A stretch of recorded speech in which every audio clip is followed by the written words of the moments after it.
Well, is it finally time for parents to stop poisoning the minds of the children of the Unified School District here in Los Angeles or elsewhere around the country for that matter?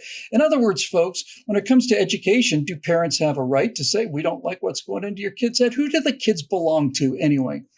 Hi, everybody. I'm Bill Whittle here with Steve Green and Scott Ott, and we would urge you to hit that like button because it matters. Gentlemen, there's almost like starting to reach a critical mass now of something that we started to see for months and months ago with parents getting more and more upset. We get some sort of, hidden camera footage of somebody talking about, I'm an open communist and I've got 2 years to turn these children into open communists. And then the parents come down and then they're labeled domestic terror. We've seen the whole thing, but clearly something is happening now.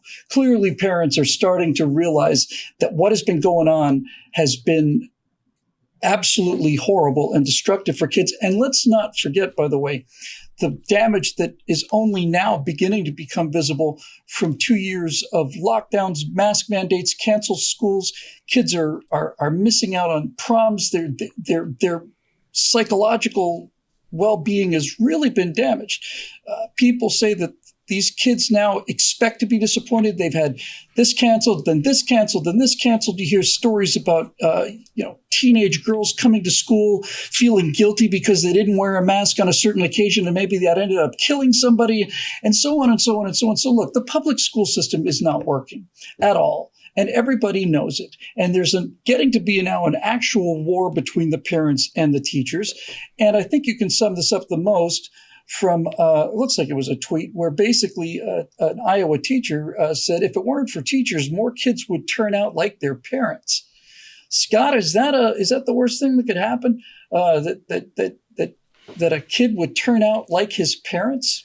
Let me just say it this way. I wasn't raised by my parents. I was raised by my grandparents, and I went to the public schools in a rural area.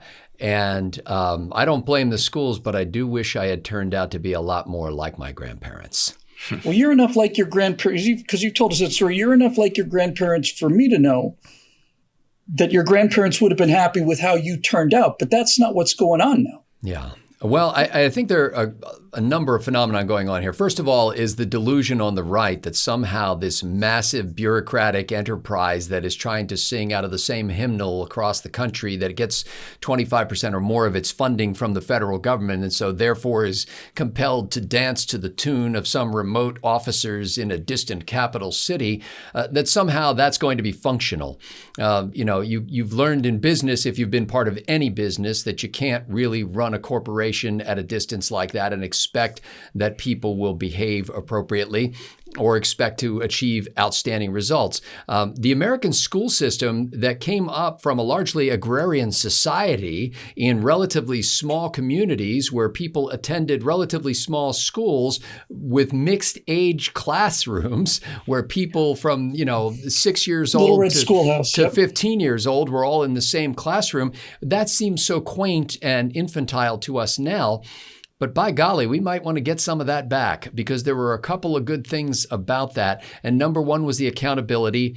Number two was the ability to know your classmates. There is a phenomenon that happens when you multiply the number of chickens in a poultry barn that eventually they become violent to the point where they will literally peck each other to death and eat each other. Chickens that are concentrated in large clusters become cannibalistic. And farmers have tried to come up with all kinds of ways of minimizing that while still maintaining the giant concentrations. When I drive by some of these large brick high school buildings with fences around them in many cases, to me, I hear the term penitentiary. It looks like a penitentiary.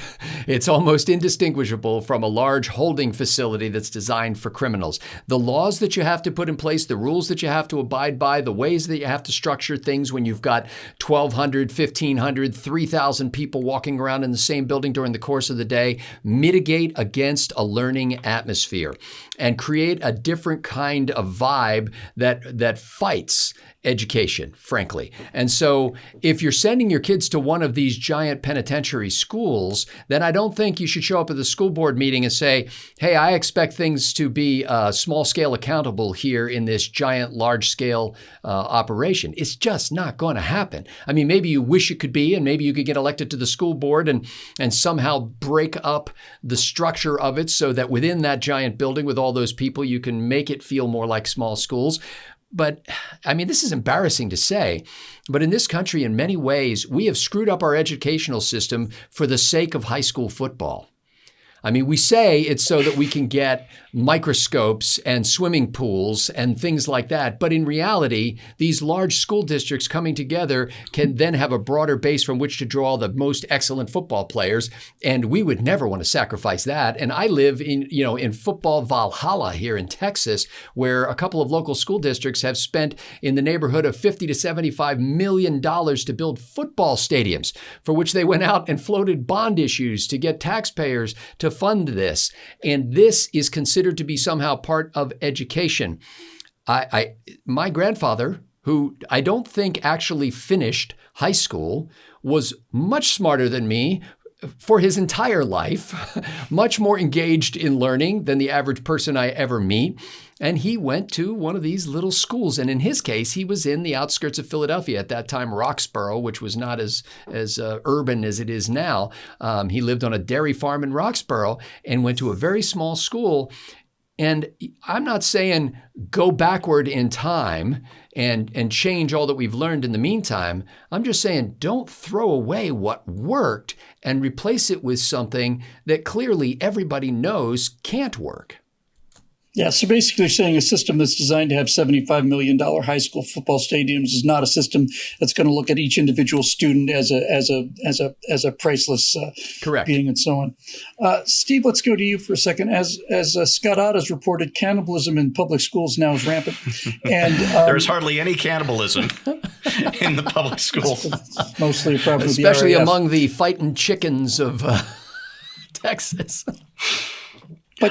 But honestly, things are so bad that it's one of these things where if I heard about it, I would say, well, I didn't fall out of my chair. So here's the problem, Steve.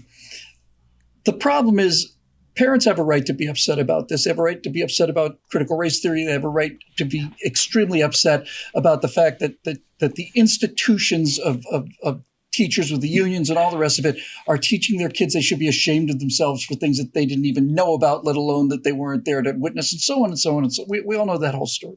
The problem has been, what do you do about it? And right now on the table, there are really only two options. One of them is homeschooling, and the other one is charter schools. But the problem with charter schools is charter schools then get out into the same kind of regulatory world that everything else is gummed up in. You got to get all these approvals and all, so homeschooling seems like the answer. It's relatively simple, but the problem with that, of course, is not even so much that the parents can't teach. It's just that parents can't teach their kids and do other things as well. That's a full-time job. It really is.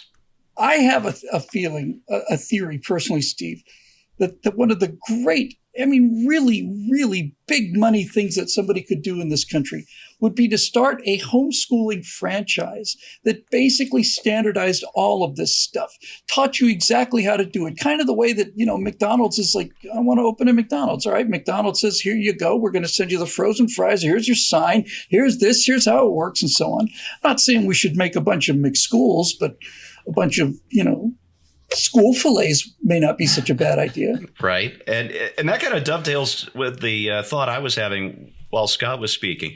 And that is there are two charts that I've seen in the last few years that really blew my mind. One was a chart of the number of doctors per thousands of Americans, which is a line that wiggles a little bit. There's some very slight ups and downs, basically a straight line. And the amount of money spent by each American on healthcare, which just goes like this. And if you track this, there's a third line, which is the number of administrators. They're not practicing medicine.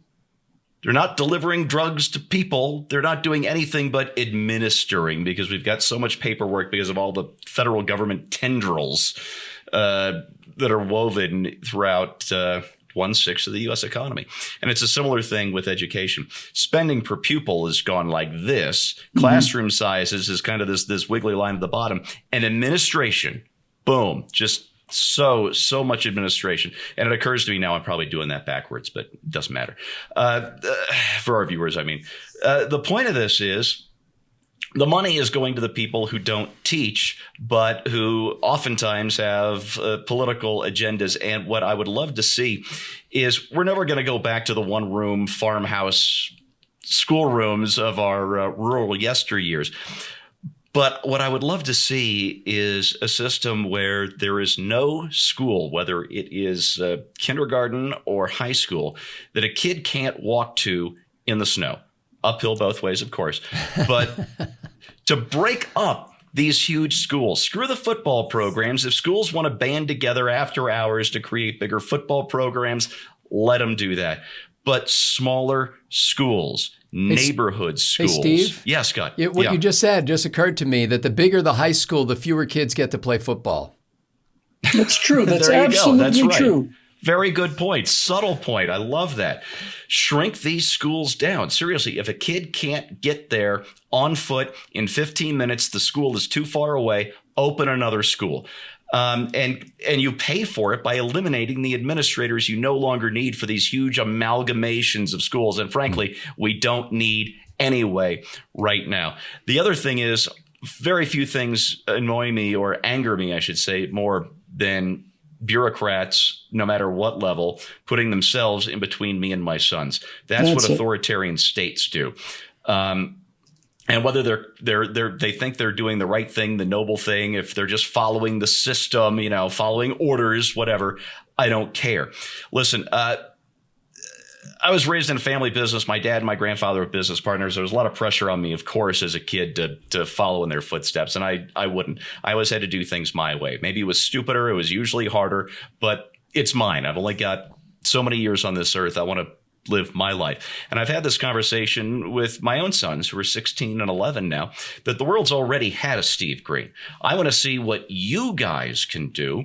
And my job as a parent is to try and help you, number one, to try and give you the tools you need to be the best you can be. And the other thing is to give you the skills you need and the character you need to be a success at whatever it is you decide to pursue.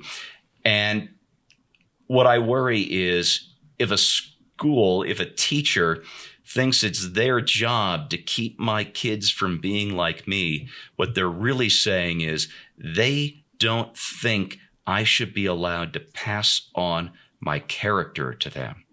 The one thing that I got from my dad and his dad. Precisely correct.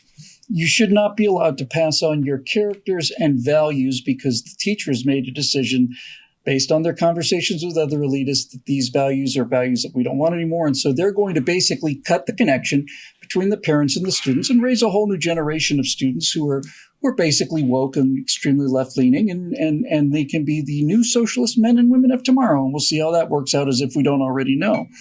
The business about getting smaller schools and stuff is brilliant. If my graduating class of seniors had maybe 7 seniors instead of 750, I would have had a good chance on the football team. But I didn't. So that's an idea. The entire issue really is,